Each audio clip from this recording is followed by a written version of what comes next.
एक समय की बात है। एक राज्य में एक प्रतापी राजा राज करता था। एक दिन उसके दरबार में एक विदेशी आया और उसने राजा को एक सुंदर पत्थर उपहार स्वरूप प्रदान किया।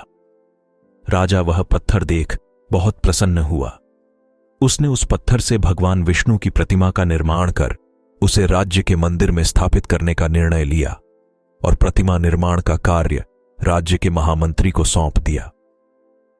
महामंत्री गांव के सर्वश्रेष्ठ मूर्तिकार के पास गया और उसे वह पत्थर देते हुए बोला, महाराज, मंदिर में भगवान विष्णु की प्रतिमा स्थापित करना चाहते हैं। 7 दिन के भीतर इस पत्थर से भगवान विष्णु की प्रतिमा तैयार कर राजमहल पहुंचा देना। इसके लिए तुम्हें 50 स्वर्ण मुद्राएं दी जाएंगी। 50 स्वर्ण मुद्राओं की बात सुनकर मूर्तिकार खुश हो गया और महामंत्री के जाने के उपरांत प्रतिमा का निर्माण कार्य प्रारंभ करने के उद्देश्य से अपने औजार निकाल लिए। अपने औजारों में से उसने एक हथौड़ा लिया और पत्थर तोड़ने के लिए उस पर हथौड़े से वार करने लगा, किंतु पत्थर जस का तस रहा। मूर्तिकार ने हथौड़े के कई वार पत्थर पर किए, किंतु पत्थर नहीं टूटा।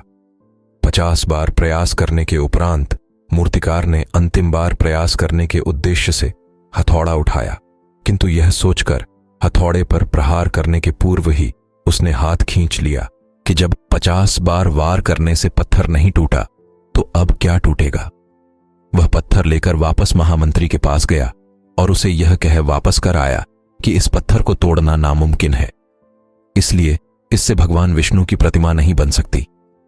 महामंत्री को राजा का आदेश हर स्थिति में पूर्ण करना था, इसलिए उसने भगवान विष्णु की प्रतिमा निर्मित करने का कार्य गांव के एक साधारण से मूर्तिकार को सौंप दिया। पत्थर लेकर मूर्तिकार ने महामंत्री के सामने ही उस पर हथौड़े से प्रहार किया और वह पत्थर एक बार में ही टूट गया। पत्थर टूटने के बाद मूर्तिकार प्रतिमा बनाने में जुट गया। इधर महामंत्री सोचने लगा कि काश पहले मूर्तिकार ने एक अंतिम प्रयास और किया होता तो सफल हो गया होता और 50 स्वर्ण मुद्राओं का हकदार बनता। सीख मित्रों, हम भी अपने जीवन में ऐसी परिस्थितियों से दो चार होते रहते हैं।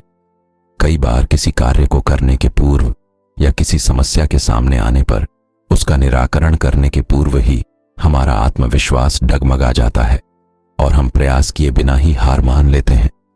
कई बार हम 1-2 प्रयास में असफलता मिलने पर आगे प्रयास करना छोड़ देते हैं, जबकि हो सकता है कि कुछ प्रयास और करने पर कार्य पूर्ण हो जाता या समस्या का समाधान हो जाता।